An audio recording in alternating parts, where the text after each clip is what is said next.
Welcome दोस्तों आज geometry की दूसरी क्लास है। दूसरी क्लास में मैं आपको जो पिछली वीडियो में समझाया था उनसे आगे लेके चलूँगा। मैंने आपको पिछली वीडियो में ज्योमेट्री का सिलेबस समझाया था।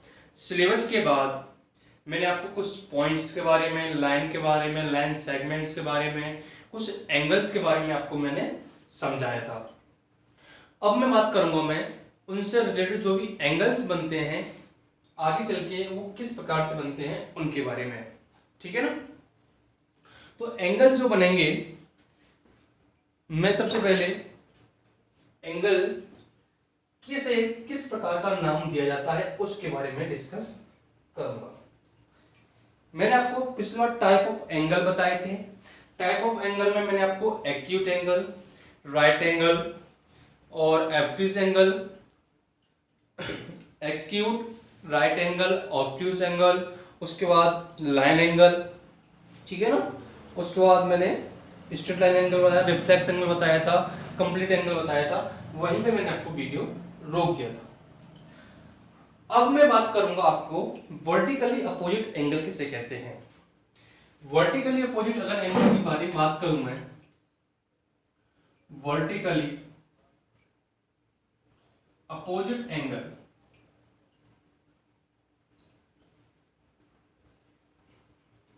वर्टिकली अपोजिट एंगल मतलब शीर्षाभिमुख कोण।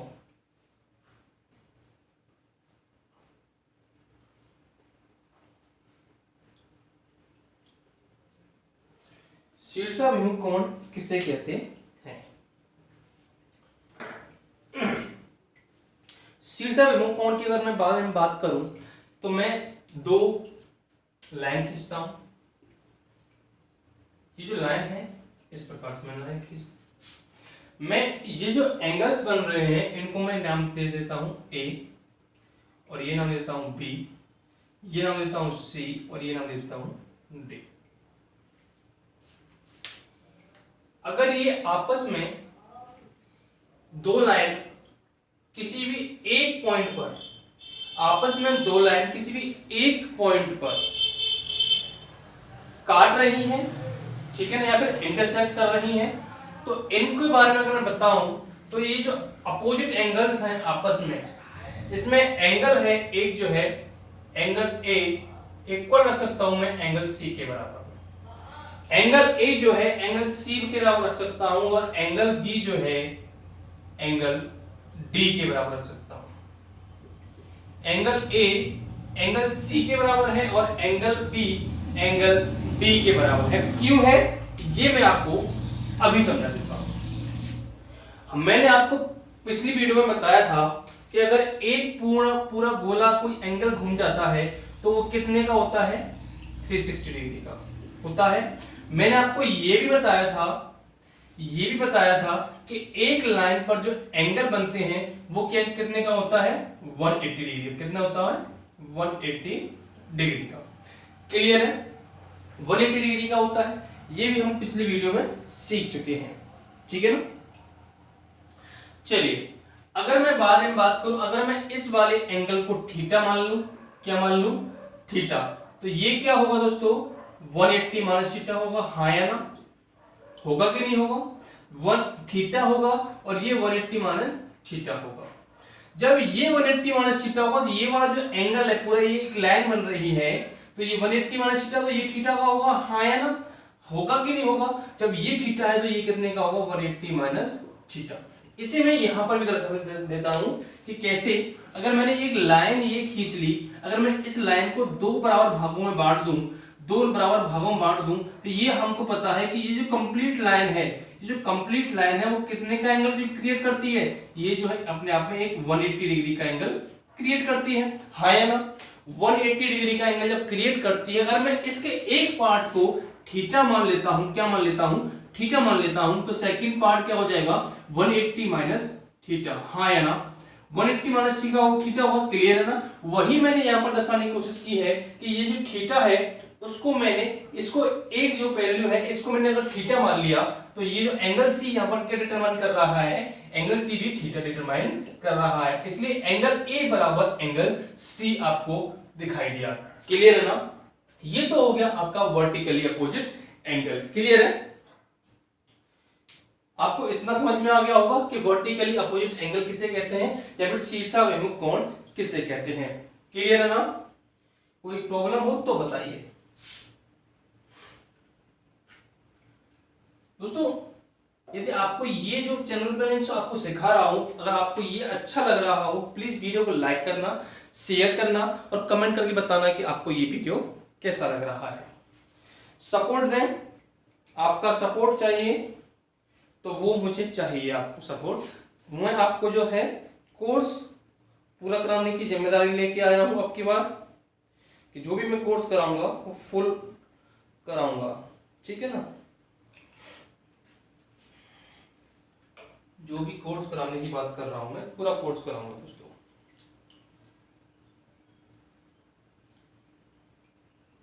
आपको ये समझ में आ गया होगा कि वर्टिकली अपोजिट एंगल कहते किसे हैं। ठीक है ना? उसके बाद मैं इसमें बात करूंगा अभी तुरंत कि हम जो है एंगल बाइसेक्टर किसे कहते हैं। एंगल बाइसेक्टर के बारे में बात करेंगे, इसका नेक्स्ट पॉइंट।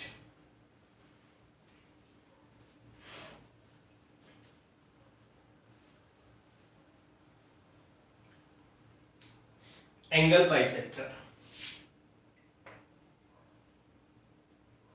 एंगल बाइसेक्टर मतलब कि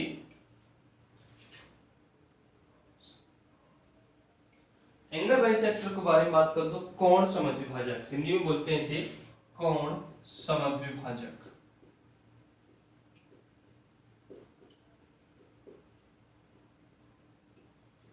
कहने का मतलब जो है सम एंगल बाइसेक्टर मतलब एक एंगल को समान दो भागों में बांटना।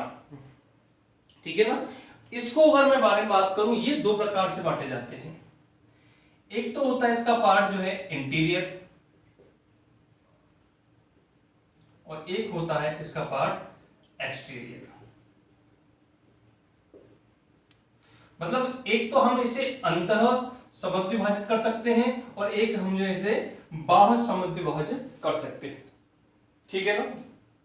जरा ध्यान से देखिएगा, अगर मैं एक एंगल बना देता हूं यहां पर, ठीक है, ये जो एंगल है मैंने माना कि ये जो है थीटा है। क्या है? थीटा। इस एंगल को मैं समान दो भागों में बांट दूं, समान दो भागों में बांट दूं और इसे नाम दे दूं θ/2 और इसे नाम दे दूं θ/2।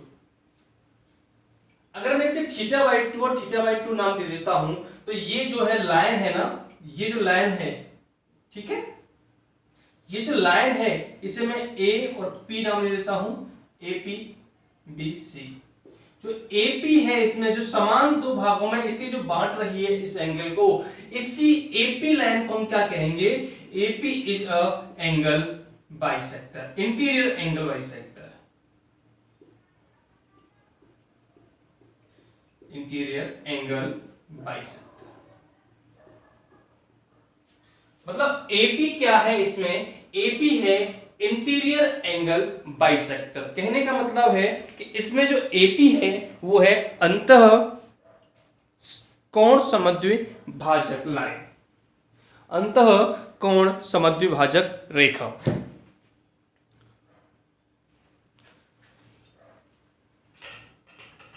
इतना समझ में आ रहा है? अगर मैं आपको इसका तरीका बताऊं कि इसे हम जो है दो भागों में कैसे तोड़ेंगे, वो समझ लेना ढंग से।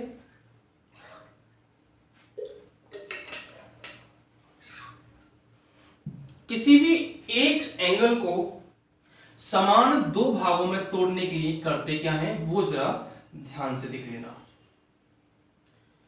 इसको कैसे तोड़ेंगे वो सुनिए।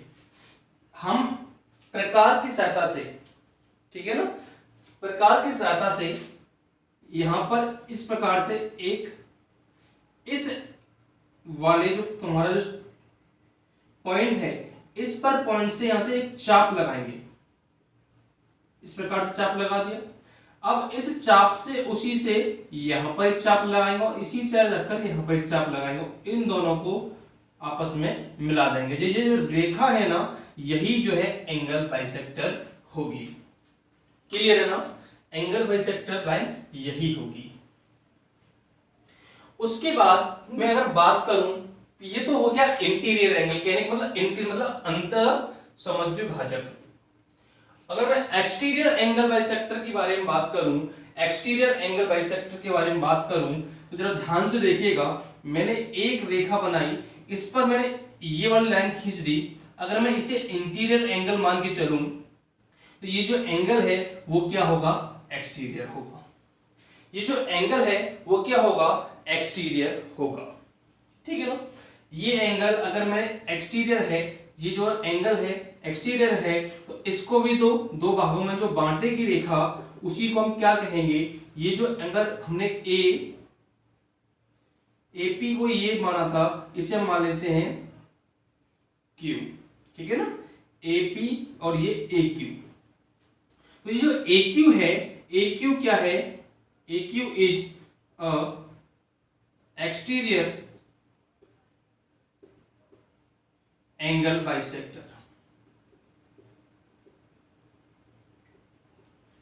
जो AQ है वो क्या है? Exterior angle bisector.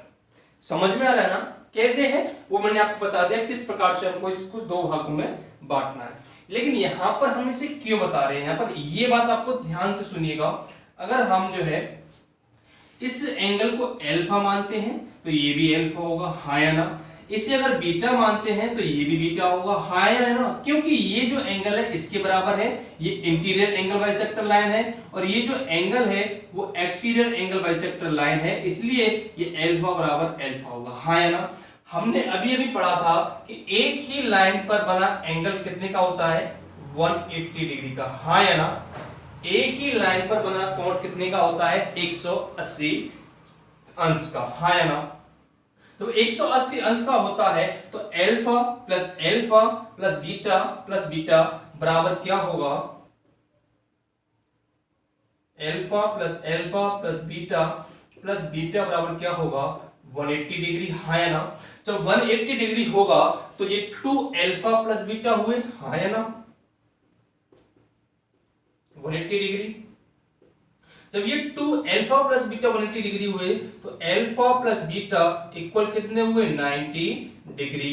तो ये ध्यान रखना कि एक्सटीरियर एंगल बाइसेक्टर और इंटीरियर एंगल बाइसेक्टर जो दोनों को सम करेंगे तो उनका जो सम है वो कितना होता है? 90 डिग्री होता है। क्लियर है? ये हुआ आपका एक्सटीरियर एंगल बाइसेक्टर और इंटीरियर एंगल बाइसेक्टर। क्लियर है ना? यहां तक समझ में आया तो कॉपी कर लीजिए। आगे बात करते हैं हम इसमें complementary angles and supplementary angle. ठीक है? क्लियर है? आगे बढ़ते हैं।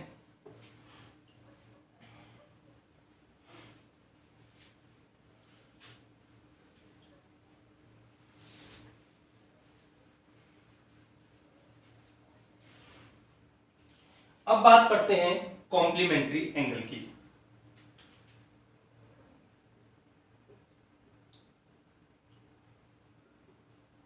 कॉम्प्लीमेंट्री एंगल, इसे हिंदी में बोलते हैं पूरक कोण।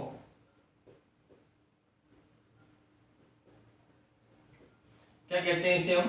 पूरक कोण। अब पूरक कोण कहते किसे हैं? पूरक कोण उसे कहते हैं कि यदि किसी भी एंगल्स को हम ले लें अपने पास, कोई एंगल जो 90 डिग्री से छोटा हो, क्या हो? 90 डिग्री से छोटा हो। माना मैंने एक एंगल ले लिया कि 50, क्या ले लिया कि एंगल ए जो है हमारा 50 डिग्री है। अब इस एंगल 50 डिग्री को 90 डिग्री बनाने के लिए, इस एंगल 50 डिग्री को 90 डिग्री बनाने के लिए इसमें कितना ऐड करें? मैंने बोला कि 50 प्लस एक्स ऐड कर लेते हैं तो ये जो कितना होना चाहिए 90 डिग्री होना चाहिए। जो एक्स इसमें जो ऐड किया है x इक्वल टू कितना है 40 डिग्री, तो ये जो x ऐड किया है वही हमारा क्या कहलाएगा कॉम्प्लीमेंट्री एंगल कहलाएगा। क्या कहलाएगा कॉम्प्लीमेंट्री एंगल कहलाएगा। कहने का मतलब ये है अगर इसे हम अल्फा माने और इसे जब बीटा माने तो अल्फा प्लस बीटा कितना होना चाहिए, अल्फा प्लस बीटा होना चाहिए कितना 90 डिग्री। क्लियर है, अल्फा प्लस बीटा कितना होना चाहिए 90 डिग्री।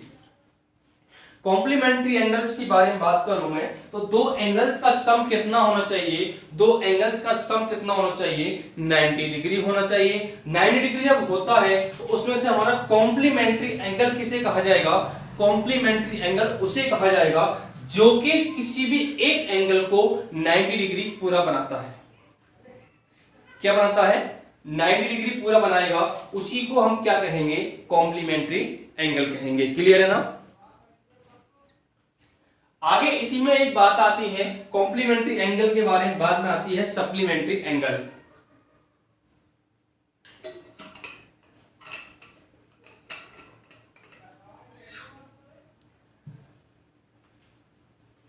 यहीं पे मैं साइड में आपको समझा देता हूं सप्लीमेंट्री एंगल।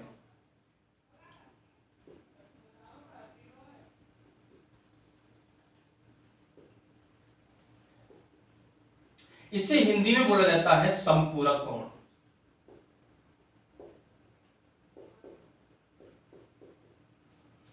सेम इसी की तरह ये है कि समपूरक कोण, इसे तो हमने बोला पूरक कोण, इसे बोलते हैं समपूरक कोण। इसमें क्या है सेम वही चीज है, इसमें सिर्फ इतना अंतर है कि अल्फा और प्लस बीटा का जो वैल्यू है इसे अल्फा बीटा न मानकर थीटा प्लस गामा मान लेते हैं। तो इनका जो सम है वो होना चाहिए 180 डिग्री। कितना होना चाहिए 180 डिग्री। ठीक है ना। यहां से एक क्वेश्चन पूछा जाता है, इसी जगह से एक क्वेश्चन बार बार देखने के लिए मिलता है कि बताइए कि सप्लीमेंट्री एंगल्स और कॉम्प्लीमेंट्री एंगल का अंतर कितना होता है। सप्लीमेंट्री एंगल और कॉम्प्लीमेंट्री एंगल का अंतर कितना होता है वो जरा ध्यान से सुनिएगा और समझने की कोशिश करिएगा। अगर मैं एक एंगल ले लेता हूं कि यहां पर ले लिया मैंने कि थीटा ले लिया मैंने, कोई एंगल क्या ले लिया थीटा, मैंने बोला थीटा इज 40 डिग्री। क्या है थीटा इज 40 डिग्री। या फिर मैं थीटा ही ले लेता हूं, थीटा कोई जरूरत भी नहीं है, थीटा ही ले लेता हूं। थीटा जो है ले लिया मैंने। जब ये थीटा हमने एक एंगल ले लिया थीटा, तो इसका जो है कॉम्प्लीमेंट्री एंगल कितना होगा, इस थीटा का कॉम्प्लीमेंट्री एंगल कितना होगा,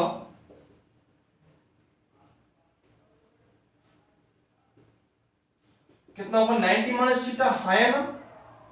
थीटा का कॉम्प्लीमेंट्री एंगल कितना होगा 90 माइनस थीटा, और इसी थीटा का जो सप्लीमेंट्री एंगल कितना होगा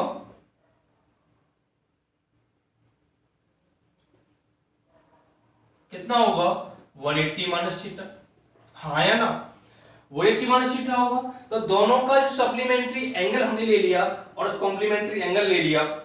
अब इनका ही अंतर पूछा जाता है कि बताइए कि किसी एंगल का सप्लीमेंट्री एंगल और कॉम्प्लीमेंट्री एंगल का डिफरेंट क्या होता है। तो क्या निकल के आएगा जब देख लेते हैं। 180 डिग्री माइनस थीटा और माइनस का 90 प्लस थीटा हो जाएगा, क्योंकि माइनस साइन लगा दिया, थीटा से थीटा कट हो गया, तो 180 माइनस 90 तो कितना निकला 90 डिग्री। हमेशा ध्यान रखना समपूरक कोण तथा पूरक कोण का अंतर कितना होता है 90 डिग्री। या फिर ये कहें कि सप्लीमेंट्री एंगल और कॉम्प्लीमेंट्री एंगल का अंतर कितना होता है 90 डिग्री। समझ में आया, क्लियर है ना।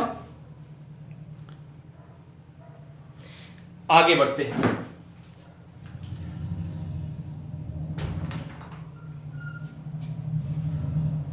इतना आप लोगों को समझ में आ गया होगा। अब आगे बढ़ेंगे और बात करेंगे इसी में ही पैरेलल लाइन के बारे में। जो पैरेलल लाइन के बीच में जो एंगल्स बनते हैं उनके बारे में बात करेंगे। उसके बाद हम अपना टॉपिक शुरू कर देंगे, जो पहला टॉपिक था ट्रायंगल।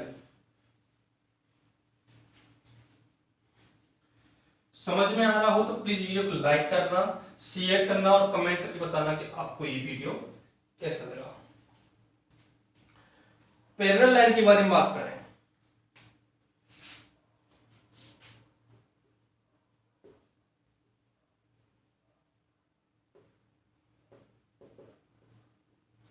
समांतर रेखा,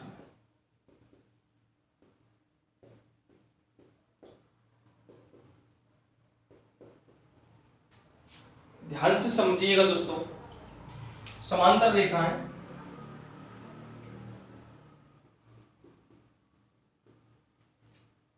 किसे कहते हैं, पैरेलल लाइंस किसे कहते हैं? पैरेलल लाइन उन दो रेखाओं को कहा जाता है जिन दो लाइनों के बीच में, या फिर जो दो लाइनें आपस में किसी भी पॉइंट पर इंटरसेक्ट ना करें। वे दो लाइन किसी भी पॉइंट पर आपस में कहीं भी इंटरसेक्ट ना करें, उन दो लाइनों को क्या कहा जाता है? समांतर रेखा कहा जाता है। इसके बावजूद इसमें क्या होता है, समांतर रेखाओं के बावजूद इसमें यह भी होता है कि इन दो लाइनों के जो बीच में जो डिफरेंट है, इन दोनों के लाइनों के बीच में जो गैप है वो समान होना चाहिए। तो यहां पर आप लिख सकते हैं, क्या लिख सकते हैं वो सुनिएगा, कि आपस में ना तो कहीं भी इंटरसेक्ट करनी चाहिए और इनके बीच की जो दूरी है वो समान होनी चाहिए। क्लियर है ना? अगर मैं इन दो लाइनों के बारे में, इन दो लाइनों पर आगे चलकर एक रेखा खींच दूं, एक स्लैंट लाइन इन दो लाइनों पर खींच दूं, अगर मैं इन दो रेखाओं पर एक स्लैंट रेखा खींच दूं ए बी, पी क्यू मान लीजिए, पी क्यू की लाइन खींच दी मैंने, ये जो एक ए बी है और ये सी डी है, दो पैरेलल लाइन है ए बी और सी डी, इस पर एक स्लैंट रेखा खींच दी है मैंने, तिर्यक रेखा खींच दी है। क्या तिर्यक रेखा को कहते हैं ट्रांसवर्सल लाइन, इसे नाम दे देते हैं P Q, transversal line.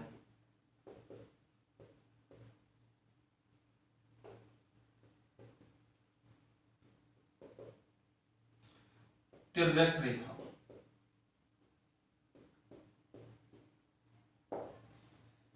A B and A B parallel C D. ठीक है, इसमें क्या होता है, इसमें कुछ एंगल्स बनते हैं, करस्पॉन्डिंग एंगल्स किसे कहते हैं वो इसमें बनते हैं, और अल्टरनेट एंगल किसे कहते हैं वो भी जरा ध्यान से सुनिएगा, और इंटीरियर एंगल, आंतरिक कोण किसे कहते हैं। एक तो एंगल इसमें बनता है करस्पॉन्डिंग एंगल,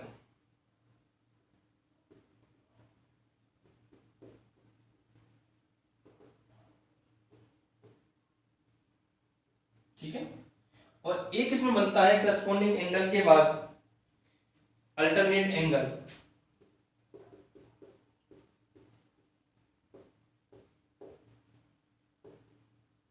ठीक है, इसे कहते हैं संगत कोण, इसे कहते हैं हम जो है हिंदी में एकांतर कोण,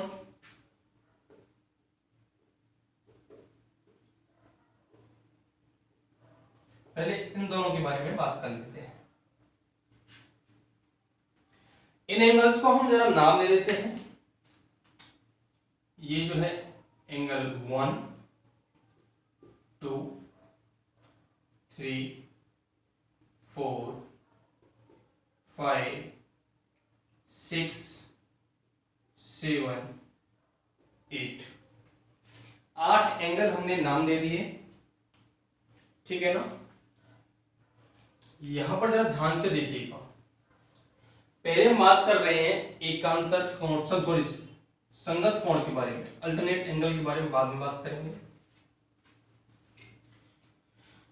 संगत कोण, संगत समानगत मतलब जिसका आकृति समान हो, ठीक है ना, दिखने में समान लग रहे हो, जैसे कि आपको दिख रहा होगा एक ही रेखा है, एंगल 1 और एंगल 5 एक जैसा है, एक ही साइड है, तो यहां पर लिख सकते हैं एंगल 1, ठीक है, इक्वल एंगल 5 इक्वल, ठीक है, इक्वल एंगल इक्वल 1 5 इक्वल, देखेंगे एंगल 2 इक्वल एंगल 6, ठीक है ना। उसके बाद एंगल 3 एंगल 7,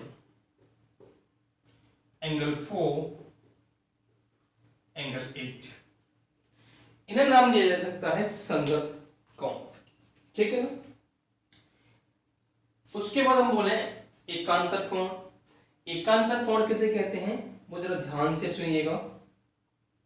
एकांतर कोण कहते हैं ये जो है 3 और 6, 5 और 4, इन्हें कहते हैं एकांतर कोण, ठीक है ना, एकांतर कोण, अल्टरनेट एंगल।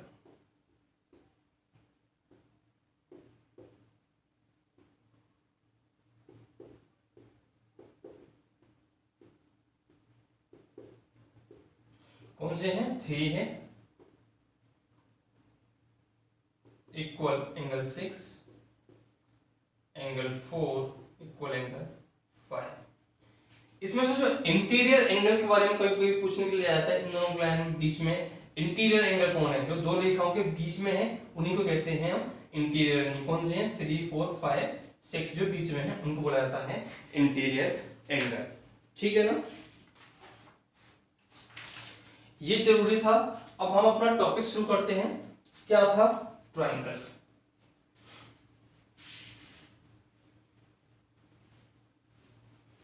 इतना समझ में आप लोगों के आ गया होगा, ठीक है ना। अब आपका अपना टॉपिक शुरू करते हैं, ट्रायंगल।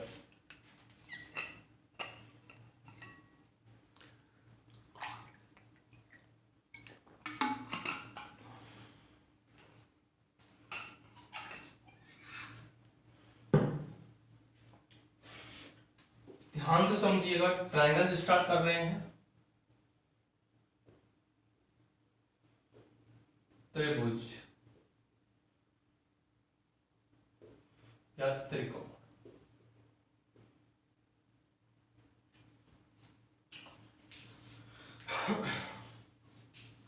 ट्रायंगल कहते किसे हैं, तो ध्यान से सुनिएगा। ट्रायंगल, ट्रायंगल्स की कई कंडीशंस होती हैं, उनको जरा ध्यान से सुनिए कि या तो वह क्लोज शेप जिसमें 3 भुजाएं हों और उन 3 भुजाओं के बीच में उनके बने एंगल्स का सम 180 डिग्री होना चाहिए, ठीक है ना। उसके अलावा अगर कोई ट्रायंगल गिवन है, अगर कोई ट्रायंगल गिवन है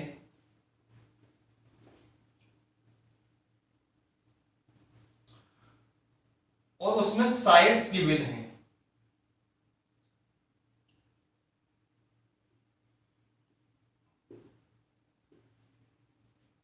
अगर ये पूछ लिया जाए कि उसकी साइड्स गिवन है किसी ट्रायंगल की, तो इसमें ट्रायंगल बनेगा या नहीं। इसके लिए कंडीशन होती है कि ट्रायंगल बनने के लिए 2 स्मॉलेस्ट साइड्स का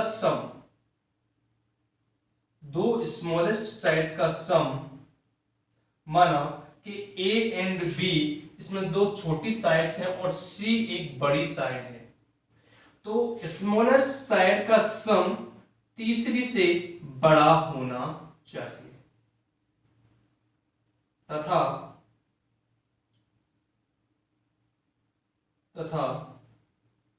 दो बड़ी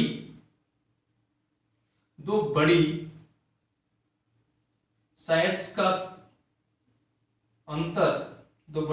का अंतर छोटी भुजा से छोटा होना चाहिए,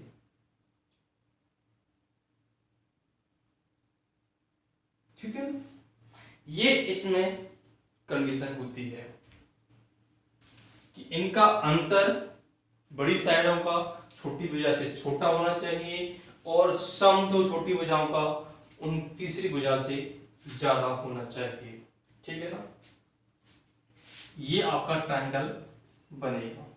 अब इसमें कौन सा ट्रायंगल कब बनता है उसके बारे में बात करेंगे। पहले इसमें हम एंगल के बारे में बात कर रहे हैं कि एंगल कैसे होते हैं। ट्रायंगल्स के बारे में बात करें तो सबसे पहले कई प्रकार के ट्रायंगल होते हैं, कई प्रकार के ट्रायंगल होते हैं, उनका हम टाइम आएगा ट्रायंगल एक एक ट्रायंगल लेंगे, उसमें हम समझाते चलेंगे कि कौन सा ट्रायंगल किस पर आधारित है और कैसे बनता है। ठीक है, फिलहाल हम आपको कुछ कॉन्सेप्ट्स आपको बता देते हैं ट्रायंगल के बारे में कि हमने अभी तक पढ़ा है। ऐसे अगर हम ए बी और सी नाम दे दें तो ये ए बी सी है, अगर ये एंगल और ये एंगल ए बी सी है, तो हमने अभी तक पढ़ा है कि angle A plus angle B plus angle C equal कितना होता है 180 डिग्री।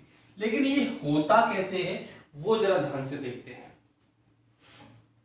ये होता कैसे है वो जरा ध्यान से देखते हैं। समझ के चलना एक एक बिंदु को। मैं अगर इस वाली लाइन पर सी वाले पॉइंट पर इसके पैरेलल एक लाइन खींच दूं, ये खींच दी, हाँ या ना। अभी अभी हमने एक कोण के बारे में पढ़ा था, किस कोण के बारे में पढ़ा था वो अभी आपको पढ़ा था हमने, किसके बारे में, अल्टरनेट एंगल के बारे में पढ़ा था, हाँ या ना। अल्टरनेट एंगल के बारे में पढ़ा था क्या कि जब एक एंगल दो पैरेलल लाइंस के बीच में अगर एक क्या तिरछी लाइन खींच दें, त्रिज्यक रेखा खींच दें, तो उसमें अल्टरनेट एंगल समान होते हैं, हाँ या ना। अगर हम इस वाले एंगल को एंगल ए मानते हैं, ये एंगल ए है, तो ये जो एंगल है ये वाला, जरा ध्यान से देखना, ये वाला एंगल ए होगा, हाँ या ना, क्योंकि ये एंगल ए है, अल्टरनेट एंगल हो गए। ऐसे ही अगर ये एंगल बी है तो ये जो एंगल है वो कितने का होगा, एंगल बी का, और ये जो एंगल है वो कितने का है, एंगल सी का है, हाँ या ना। अभी अभी हम थोड़ी देर पहले पढ़ के आ चुके हैं कि एक ही रेखा पर बना कोण कितने का होता है, 180 डिग्री का, हाँ या ना। तो हम यहां कह सकते हैं कि angle A plus angle B plus angle B plus angle C equal कितना होगा, 180 डिग्री, हाँ या ना। क्लियर है, क्लियर हो। कभी कभी आप लोगों से ये भी पूछा जाता है कि बताइए कि ट्रायंगल्स के आउटर मतलब बाहरी कोणों का सम कितना होता है, एक्सटीरियर एंगल्स का सम कितना होता है। हम यही बात कर लेते हैं, ये तो इंटीरियर एंगल्स का सम हो गया, ठीक है, ये इंटीरियर एंगल्स का सम हो गया। लेकिन अब यहां से हम बोले कि ये तो आपका कंसेप्ट नंबर 1 था। दूसरे के बारे में बात करें कि sum of all exterior angle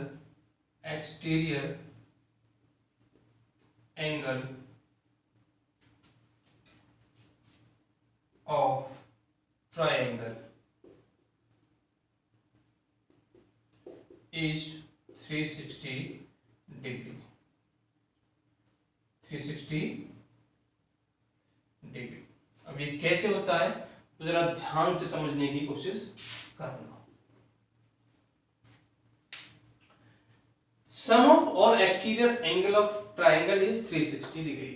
कैसे वो जरा ध्यान से सुनो। मैं एक ट्रायंगल बनाता हूं इस प्रकार से, बना लिया। मैंने अभी अभी आपसे बोला कि अगर मैं इस वाली लाइन को आगे बढ़ा देता हूं, इसे अगर मैं थीटा मानता, ये मैं नाम दे देता हूं एंगल ए बी और ये सी। ये तो एंगल ए है, ये एंगल सी है और ये एंगल बी है। अगर मैं इसको एक रेखा को सीधी रेखा खींच देता हूं तो ये जो एंगल है वो कितने का होगा, 180 डिग्री माइनस एंगल बी। हाँ या ना? अगर मैं इस वाली रेखा को ऊपर खींच देता हूं यहां पर, तो ये वाला जो एंगल है वो कितने का होगा?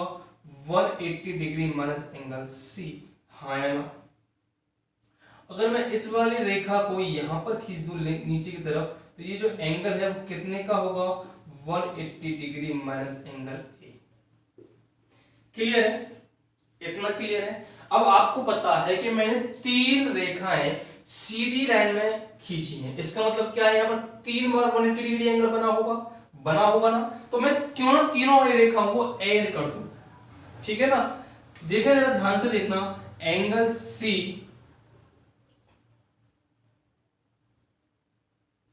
मैं जरा तीनों रेखाओं को ऐड कर दूं, तो ध्यान से सुनना।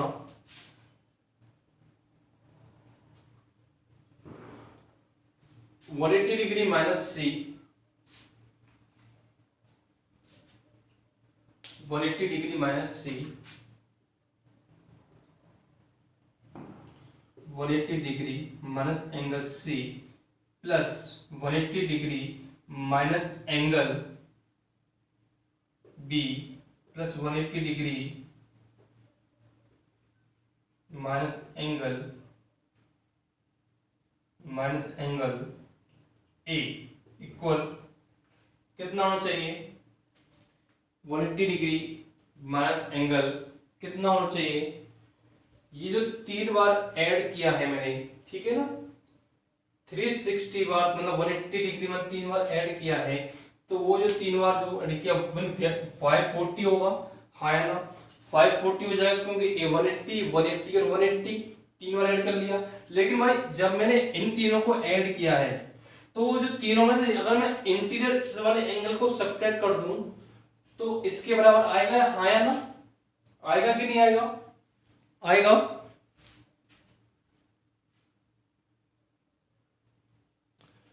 तो जरा ध्यान से देखना कितना आएगा। थोड़ी साउंड प्रॉब्लम आ रही थी बाहर से, मैं तो इसलिए पॉज कर दिया था। ध्यान से देखना, अगर मैं इसको आगे जोड़ू तो 180 180 और 180 540 जोड़ दिया, माइनस कॉमन ले लिया, तो angle A plus angle B plus angle C. अभी इसकी वैल्यू हमने कितनी निकाली थी? 180 डिग्री। तो 540 माइनस 180 कितना बचा? 360 डिग्री। किसका निकला ये?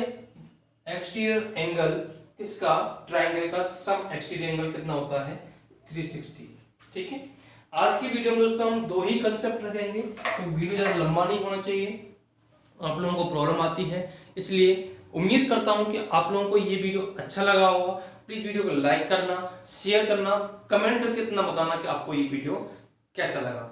हम आगे कंटिन्यू रखेंगे क्लासेज। मैंने आप लोगों से बोला था कि 1 मई से हम जो है क्लासेस सारी एनवायरमेंट की जो भी हैं, और ये मैथ स्पेशल चल ही रहा है, एनवायरमेंट की, ठीक है, और बायोलॉजी की भी स्टार्ट हो जाएंगी, ज्योग्राफी की भी स्टार्ट हो जाएंगी। सारी क्लासेस हम जो है कंटिन्यू करने वाले हैं 1 मई से। डे के हिसाब से हम क्लासेस रखेंगे, शेड्यूल रखेंगे। आपको डे बाय डे आपको क्लासेस जिस प्रकार से आपको शेड्यूल में होगा वही आपको क्लासेस मिलेंगी। Thank you friends watching this video.